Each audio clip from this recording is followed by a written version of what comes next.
The night Ray Holcomb drove away from his son's house, he had $43 in his wallet, a duffel bag with 2 changes of clothes, and a 12-year-old German shepherd named Duke sitting in the passenger seat with his head pressed against the window glass.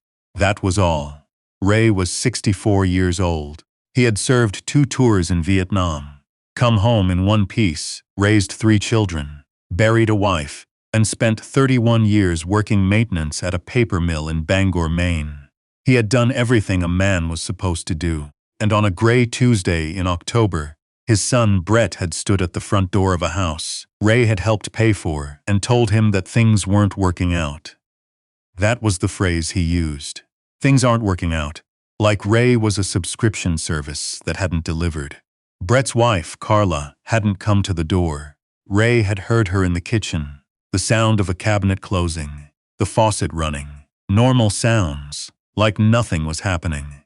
Duke had been waiting in the truck. Ray had walked back across the yard, the leaves wet and matted down from the rain, and he'd sat behind the wheel for a long minute without starting the engine.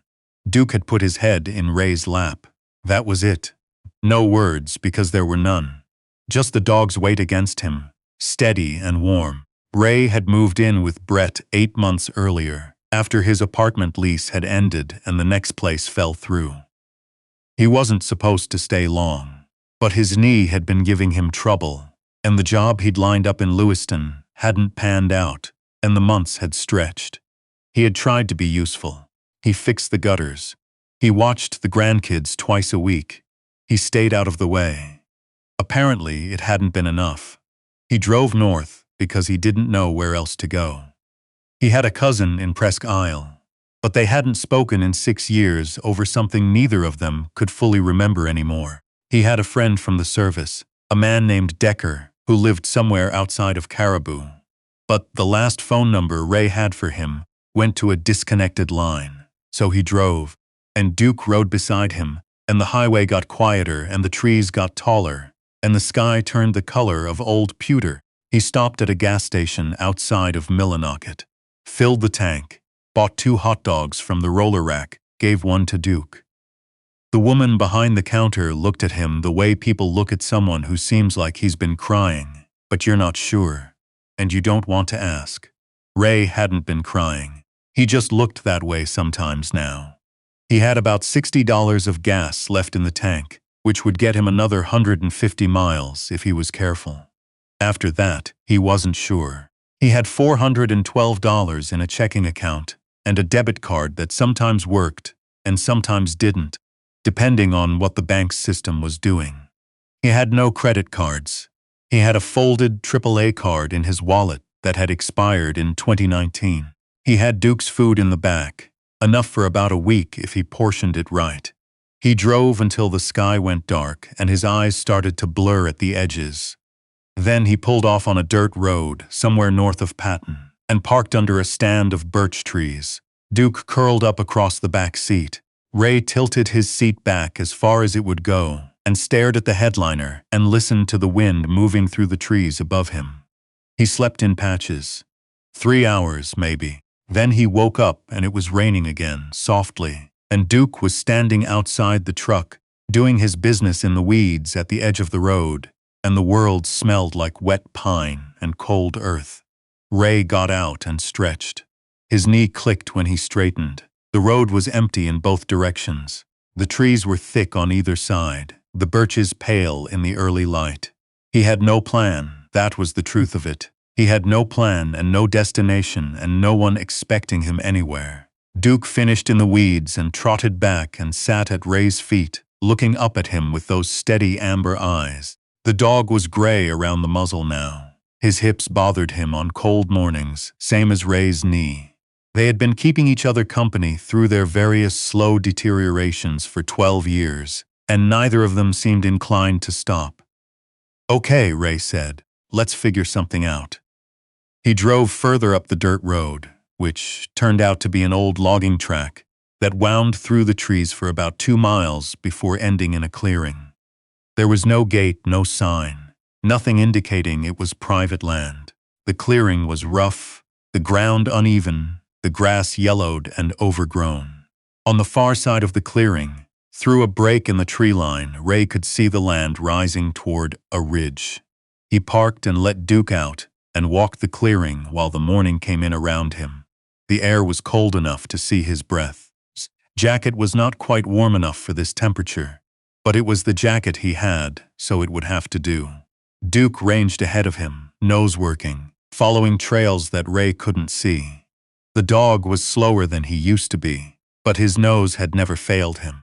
He had been trained as a support animal when Ray's nightmares were at their worst, back in the early 2000s, and the training had given him a quality that Ray had never quite been able to name. Not intelligence exactly, more like attentiveness. The dog paid attention to things. Ray followed him out of the clearing and up a faint trail that climbed through spruce trees toward the ridge. The trail was old, barely visible, the kind that gets made by animals rather than people. Duke kept climbing, steady and unhurried, pausing every so often to look back at Ray.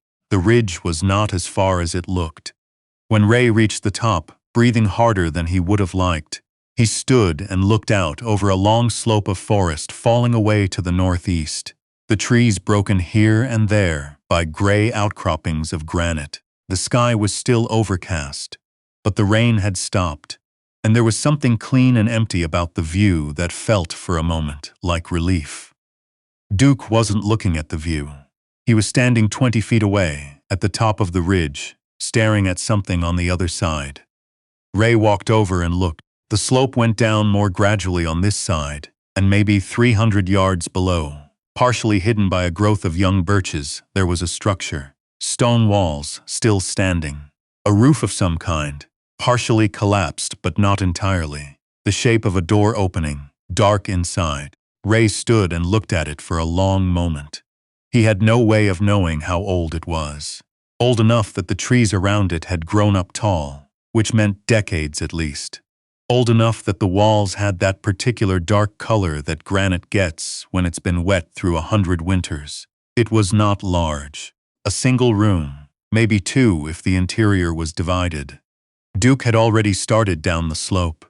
It took them about 20 minutes to pick their way down through the birches, the ground soft under Ray's boots, a thin layer of leaves over mud over the rock beneath. The structure became clearer as they got closer. The walls were solid, the stones fitted tightly without mortar, the way they used to build things when labor was cheap and mortar was not. The roof was made of flat stones overlapping like shingles, and while one corner had given way and let in the sky, the rest held. The door opening was low. Ray would have to duck. He stepped inside. The floor was earth dry. The walls were thick, 18 inches at least, and the temperature inside was noticeably warmer than the air outside. Not warm exactly, but less cold. A stone fire pit in the center of the floor, blackened from use, but how long ago there was no way to tell. A rusted iron hook above it where a pot would have hung. Along one wall, a low shelf built from flat stones, long enough to lie on. Duke walked the perimeter of the room with his nose close to the ground. Then he came back to the center, near the fire pit, and sat down and looked at Ray. Ray stood in the doorway and looked at the sky, and then back at the room. He thought about Brett's house, the sound of Carla's cabinet closing, the wet leaves in the yard. He thought about the truck parked in the clearing above, his duffel bag in the back seat, the $43 in his wallet. He went back up to the truck and got his bag. The first thing was fire. Ray had a lighter that worked, and his truck had an emergency kit in the back that included a small bundle of waterproof matches and some fire paste. He gathered dead wood from the spruce trees, the inner branches that stay dry even in rain, and the dry grass and birch bark from along the ridge.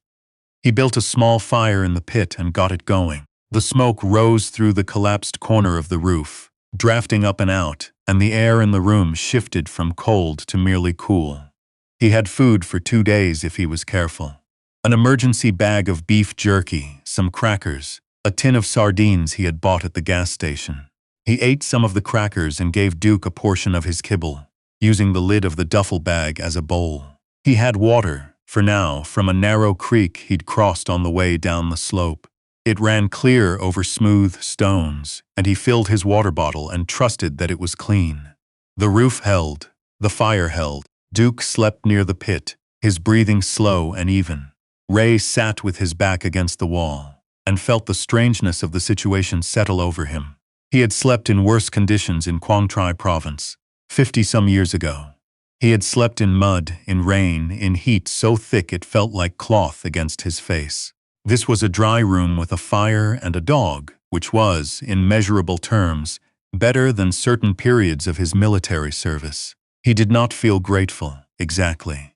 He felt suspended, like something was being figured out about him by forces he couldn't see, and he just had to wait for the answer. He began making the space more functional in the days that followed, because it was what he knew how to do. He was a maintenance man. He had always been a maintenance man in the service and after. He assessed what was broken and fixed what he could. The collapsed corner of the roof could be partially addressed with a layer of flat stones, and some of the spruce boughs he cut and layered over them, weighted down with more stones. It wasn't watertight, but it was better. The fire pit had a natural draft that pulled the smoke up and out if the fire was built correctly. Small and hot rather than large and smoky. He learned the rhythm of it. For food, there were more options than he'd expected. The creek held crayfish in the shallower pools, and he caught them by hand in the cold water, his fingers going numb, getting enough for a real meal. He found a stand of late-season chanterelles along the north slope of the ridge, bright orange in the leaf litter, unmistakable to anyone who knew what they were looking for. His mother had foraged mushrooms her whole life, and she had taught him.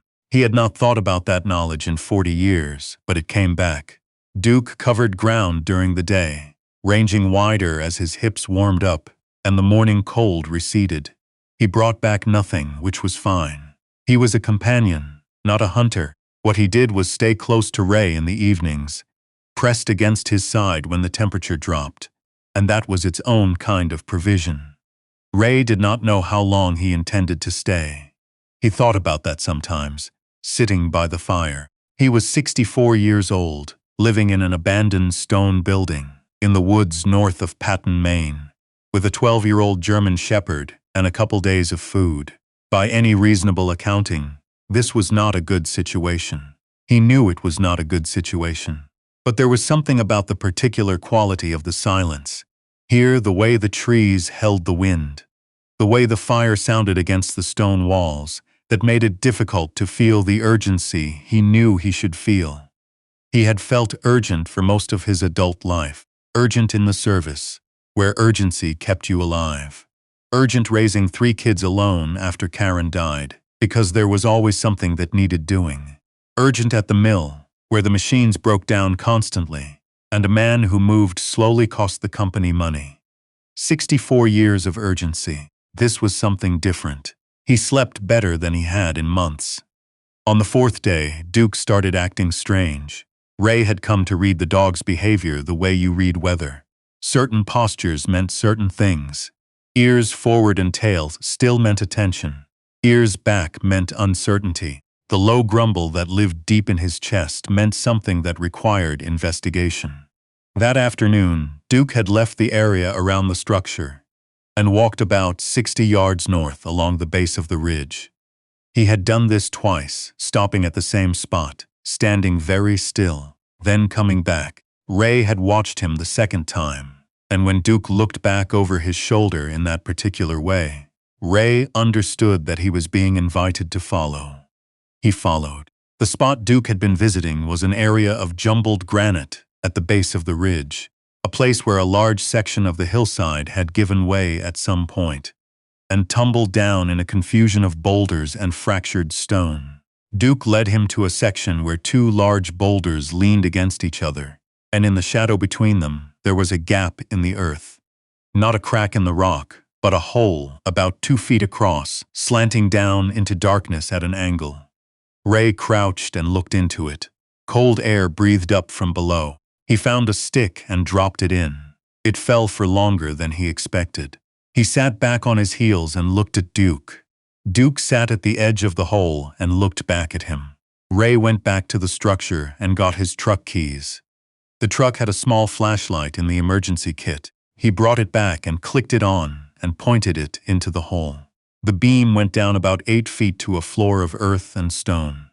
The hole widened below, enough to be a room of some kind.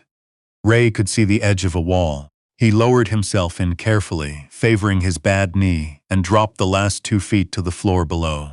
He was standing in a chamber. Not natural, or not entirely. The walls were rough stone, but they had been shaped and reinforced in places. The ceiling shored up with old timber that had held, just barely, for what might have been a century. The floor was smooth earth, packed hard. In one corner there was evidence of an old fire. In another, a wooden crate, rotted, that had once contained something heavy. Along the back wall, more of the fitted stone shelving, like what was in the structure above. But there was something else. Along the right-hand wall, in a niche cut into the stone, someone had left a tin box. Not new, but not ancient either. 50s or 60s, Ray guessed, the kind that once held tobacco or hard candy. It was sealed with a strip of electrical tape that had dried and cracked, but still held. Ray opened it with his thumbnail. Inside, folded in an oilskin cloth, was a document.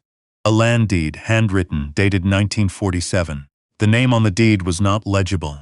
The ink faded to near invisibility, but the parcel description was still clear enough to read. 22 acres. The ridge, the slope, the clearing. This land. Under the deed, a brass key on a ring. Nothing else. Ray stood in the underground room with a flashlight and a dead man's deed, and a key to something he couldn't identify.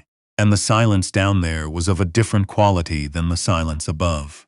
Denser, somehow. The silence of things that had been waiting for a long time. He climbed back out. Duke was sitting exactly where he'd left him. That night, the temperature dropped sharply, and around 2 in the morning, Ray woke to the sound of wind. That was no longer the ordinary sound of wind. He had heard that particular note before, in the mountains outside of Da Nang, and it meant a storm of a different order was arriving. By morning, 6 inches of snow covered the ground, and it was still coming. He had enough wood for the immediate fire, but not enough for an extended storm. His food was almost gone. The creek, which had been his water supply, was now running under a skin of ice he'd have to break through. He spent the morning consolidating what he had, banking the fire carefully, eating the last of the crackers and giving Duke the remaining third of the kibble bag. He was thinking about whether to try to reach the truck and drive out before the road became impassable, when Duke stood up from his place by the fire and went to the door and stood there, ears forward, body still. Ray heard it then, a voice, not close, somewhere on the slope above, muffled by snow and trees. Not words he could make out, just the shape of a voice, the specific rhythm of someone calling for help. He was out the door before he'd made a conscious decision. The snow was heavy now, nearly 8 inches, and coming down at an angle that cut at his face. He could see maybe 20 feet in front of him. Duke was already climbing the slope, moving faster than Ray had seen him move in months, his dark form clear against the white. The voice came again, definitely a voice. 2 voices maybe. To the north up the ridge. Ray climbed. He found them in a hollow about 200 yards up the slope. 2 men, one of them young, maybe 25, the other older, both of them underdressed for what this had turned into. The younger one had a twisted ankle and couldn't put weight on it. The older one had been trying to half-carry him and had run out of gas. They had been hiking the ridge when the storm came in faster than they'd expected. They had no shelter, no emergency gear worth mentioning, and the older man's hands were already at the stage of cold, where the fingers stopped bending properly. His name was Arthur. Ray caught that much in the first confused minutes. The younger one was his nephew. Ray did not stop to calculate what he had or what he didn't. That kind of calculation came later, or not at all. "Can you walk at all?" he said to the younger one, who nodded and gritted his teeth. "Then you're walking. Put your arm here, not on my shoulder, around my back so I can take your weight on the outside. You," he said to Arthur, "get behind us, close, stay in the path we make." Duke had already turned and was heading back down the slope. "Follow the dog," Ray said. It took 40 minutes to cover ground that had taken Ray 15 going up. The young man, whose name turned out to be Marcus, and Ray nearly laughed at the coincidence of it, though he didn't explain why, bit back sound every time his ankle torqued in the uneven snow. Arthur stayed close behind, and Ray could hear the man's breathing improve as they moved, the cold doing less damage when the body was working. The structure materialized out of the white. Duke went in first and stood by the fire, which had died to coals. Ray got the fire going again, feeding it carefully, not smothering it. He made Arthur sit with his hands as close to the heat as he could safely manage, and he instructed Marcus to keep the twisted ankle elevated on the stone shelf. "What is this place?" Arthur asked, looking at the walls. "Mine," Ray said, and then surprised himself. For now anyway. He boiled snow in his single pot for water, and gave them both as much as they wanted. He had nothing for food, which he told them plainly, and Arthur said they had energy bars in a pack he'd been wearing. 4 of them, and they split 2 now and saved 2. They stayed through the rest of that day, and the night, the fire going continuously, Ray feeding it every hour while the others slept. Duke lay between the 2 visitors in the way he had sometimes when Ray's nightmares were bad. Just his weight, his warmth, his steadiness. By morning the storm had passed, and the sky was the deep blue that comes after hard weather in Maine, the kind of blue that seems too bright to be real. Arthur got cell service standing in the doorway, and he called his daughter, who called search and rescue, who arrived by early afternoon with a sled for Marcus and a lot of questions for everyone. One of the rescue team, a woman named Deborah, who seemed to be in charge of the operation, looked around the structure with the particular expression of a person revising their assessment of a situation. She asked Ray if he needed transportation, and he said he had a truck in the clearing above, and she said she'd have someone check that the road had been cleared, and then she looked at him again. "You've been out here how long?" she said. "Going on a week," Ray said. She didn't ask more than that. She looked at Duke, who was sitting in the doorway watching the activity with the calm interest of a dog who had seen a great many things and found most of them manageable. "That's a good dog," she said. "He is," Ray said. Arthur found him before the rescue team left. He was a compact, deliberate man in his early 60s, a contractor from Holcomb, as it turned out. He thanked Ray with the directness of a person who does not perform gratitude, who means it the way they mean everything. "You saved that boy's life," he said. "You know that." Ray thought about the night on the ridge, the moment he'd heard the voice through the snow and gone out without thinking. He would have figured something out, Ray said. "No," Arthur said. "He wouldn't have." They stood there for a moment. "You got somewhere to go after this?" Arthur said. Ray looked at his truck, at the snow-heavy trees, at Duke sitting in the structure's doorway. "Not yet," he said. Arthur nodded slowly. "I've got a place outside Holton, old farmhouse. Big. More rooms than I know what to do with since my wife passed."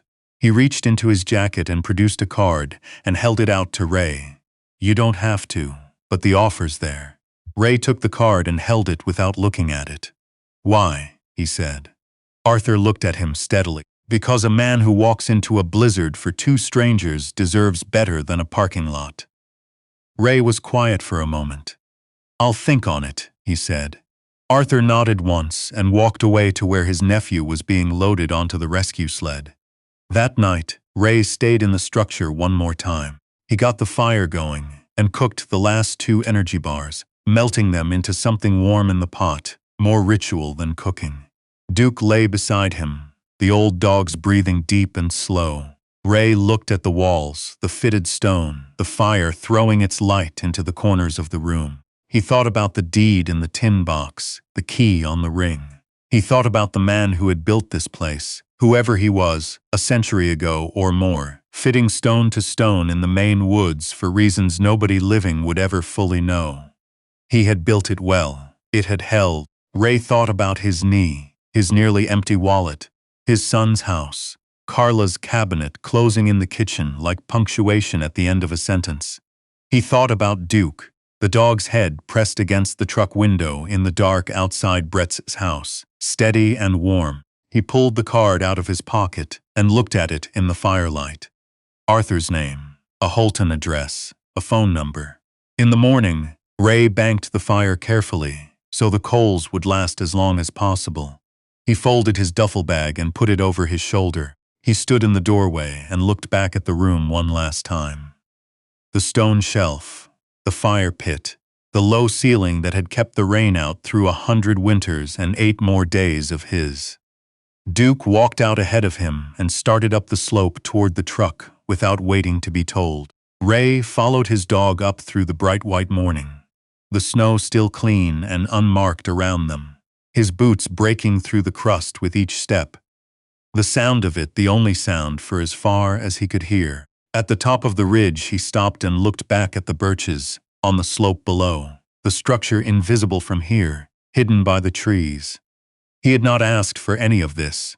He had not planned it, or earned it, or understood it. He had just kept moving because Duke kept moving, and the dog had a way of knowing which direction was forward, even when Ray couldn't see it. He turned and walked to the truck. The engine started on the first try. He dialed the number on the card and listened to it ring. It rang 3 times, and then Arthur's voice came on, unhurried and clear. And Ray told him he'd thought on it, and he was ready to take the drive to Holton if the offer still stood. "It stands," Arthur said. Ray put the truck in gear. Duke had his head out the window already, ears back in the cold air, nose working everything the morning had to offer. The road was empty ahead. The sky was the color of something beginning.